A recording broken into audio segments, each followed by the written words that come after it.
Hey, it's Tom ZEEB'S with Traction Real Estate Mentors, and in this quick video, I'm going to answer some curiosity questions that a number of you have emailed me, and I'll give you a private tour of my office and my study. So keep it rolling and stay tuned.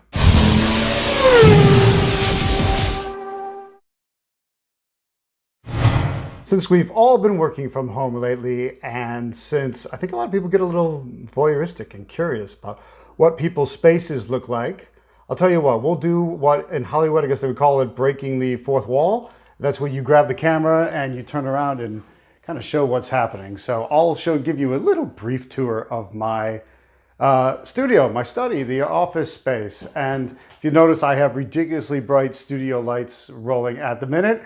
Those, I wouldn't say they're normally there, but since we've been online an awful lot, it helps balance the light, because in this room actually designed by the architect at the German embassy here in Washington, D.C.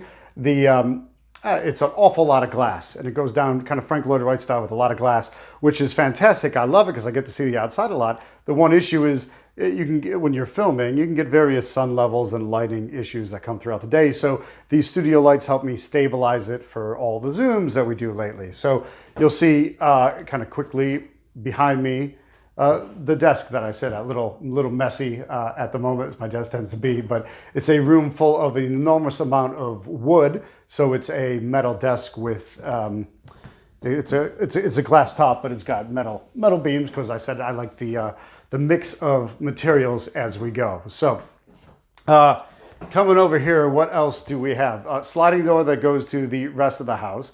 Now, this is my home office. I take the home office deduction for a very large space.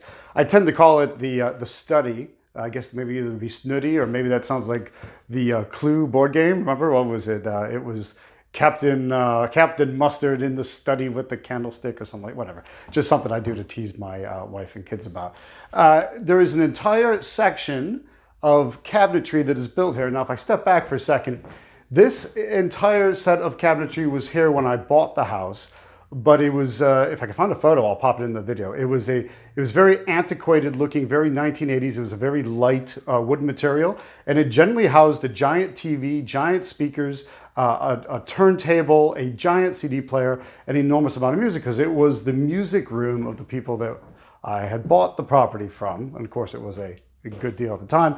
I took a picture of it. I laid a piece of paper over it and traced out what was structurally there. And then I said, I wonder if I can make it more modern, or mid-century modern to be specific, and get the kind of things I wanted in there. So I drew shelves that crisscrossed. I drew, for the bar space, I drew a shelf that was impacted back a ways, and that would have hanging glasses next to it. And I sent that to my contractor. Many of you have met him, because he comes to my Rapid Cash Nerd Bootcamp. He's also been one of my students. Therefore, we train you how to work up rehab. And I said, can you do this, Darren? And he said, yeah, we can make that happen. Interesting thing, I barely ever changed anything beyond that initial plan, even down to having Darren design out and install some filing cabinets. So filing cabinets that have a very soft close, which is really nice, adds a nice touch to the property.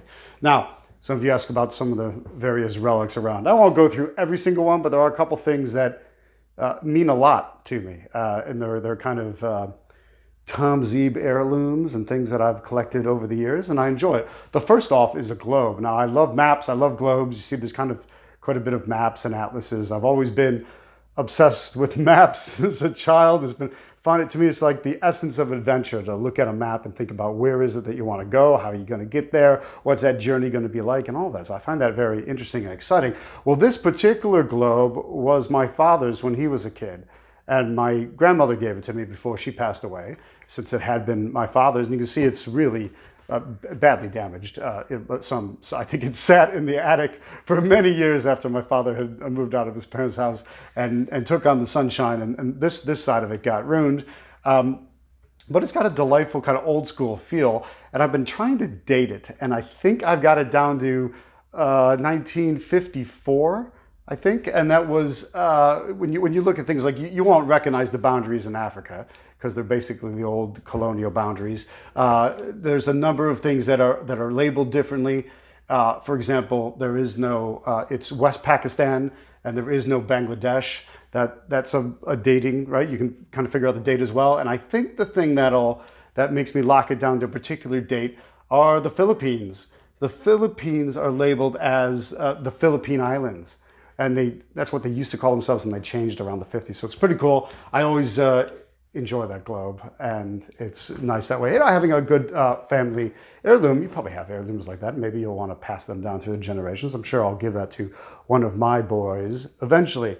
The rest of this, I have an enormous amount of power and cabling that comes in here. So printer, all the telephone lines, or it's actually a Vonage line. The cable line comes in, high speed, all of that. So all of the electronic connections that then go throughout the entire house as well.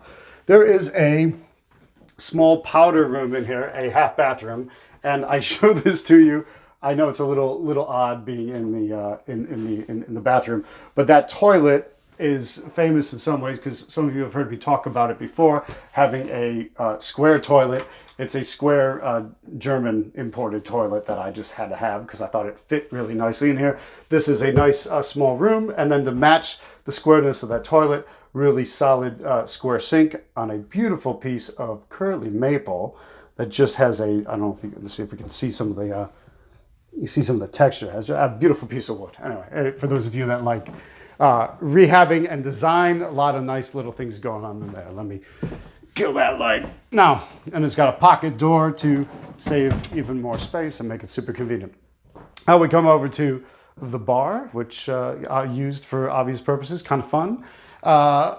Some of my favorite books that I use on a regular basis, and it's not always just flat out business books. I get a lot of inspiration from biographies, from histories. I tend to prefer things that are first source. So it's people that write in a very, like, I love Winston Churchill. And I love to read Winston Churchill's stuff before I'll read anything written about Winston Churchill. I'd rather read Winston in his own words. I think it makes a really big difference. Now there's some interesting things here. This vase, I bought in Fez, Morocco, and bit of an odd story behind it. I had to hand carry it out. That was after having been stuck and somewhat trapped in a Moroccan scam artist house in Marrakesh, where I received this. Now this doesn't really look all that great. Look, it's all chipped up on the bottom. It's nothing particularly magnificent. It was literally being used as an ashtray. They used it as an ashtray, and I was, well, let's be honest, young, foolish. It was stupid to have been stuck in this guy's house in Marrakesh, and they were trying to get me to set up an importing business to smuggle antique, so-called antique carpets out of Morocco and back to England, where I was living at the time, at which I would sell them out of the back of my car. So at a car boot sale, Americans, we would say out of a trunk sale, out of the back of my car. I thought that was absolutely ridiculous, but it was in the middle of really torrential, like a monsoon coming through. There was nowhere to go, so I'm trapped in this house, and they keep trying to get me to go. And one thing, you know how people will give you something because they expect something in return? And if you give somebody a gift, that they kind of feel the urge to have to gift you back. So they took this, which they had been using as the ashtray, wiped it down, and this man named Aziz had handed it to me and said, "Oh, this is one of the greatest gifts. It's fantastic art of Morocco. We really, really want you to have it." And I remember thinking, that's absolutely ridiculous. You've been using that as the ashtray. Funny how it goes. I also realized that when I initially met him, he said his name was Aziz, which is maybe a somewhat common Arabic name, but he told me it means one who has many friends. Well, I have had a number of Arabic speakers over the years tell me Aziz doesn't mean that at all. Aziz is maybe, depending how you translate, maybe closer to Oz, or like almighty, all powerful. It certainly doesn't refer to one who has many friends, but if you think about it from a sales perspective, and that's kind of what he was trying to do, was sell me something, that was a good reason to make me think that he was one who has many friends, and then hoping I would be the friend as well. So in many ways, when I escaped out of Marrakesh and finally made it up to Fez, Fez was a fantastic lot. They make a lot of leather. I wound up buying that from somebody legitimate, cost a pretty penny at the time, and I hand carried it back. And it was back all across Morocco, across Spain, back to England, and then eventually back home to America. Pretty cool. So I look at these things and I have a lot of memories. I know you see them sitting in the background and maybe, oh, okay, there's a vase. Oh, another vase. Oh, a clocks, whatever that is. And that's fine. But when I look at them, I get these flood of memories. And what I like is that pretty much everything in my space has that. These, a camel and an elephant were bought in a very small village in India when I started getting extremely sick. Surprise, surprise. The kind of, belly and, let's say, intestinal sickness that a Westerner can tend to get in India. And that was problematic. So I look at these things, I don't know if that's a happy memory, but it's a memory. And when you look at these things and you start to go, it's nice to have those things around you that mean something to you. And so I like to have that throughout my space. I'm sure you have things like that as well. And if you're watching this on Facebook, go ahead and in the comments below, write what the meaningful things are to you around your space. And if you don't have something meaningful hanging out in your space, I ask you, why not? Surely you can find something that has some meaning, that you get some energy and motivation from, and it's important to have that out there. It is. Because if you've hidden it all away and you're going for that like super, crisp, clean look, and it's modern and lean, it takes away some of that sentimentality. And a lot of times that can be the motivation. You look at something and you go, I really like this. That really means something to me. And I don't know how to explain it. It can motivate you in ways that you may not be used to being motivated in. When you look and you realize you have a history, you have things that you like, there's things that you're after. Some of it creates a sense of aspiration as well. So what do I want to be doing? Where do I want to be going? What's going to be the next adventure? That's what it is for me. I want you to understand what that is for you, and maybe take some stuff out of storage and give it a little bit of a more prominent place in where you pass on a regular basis, or where you're working out of or operating out of, because it can make a pretty big impact on you. Now there you have it, the official tour of my study, of my home office. I hope you enjoyed it, got something of it. At the very least, you satisfied your voyeurism for what is the space that Tom is operating in and what does all of that look like.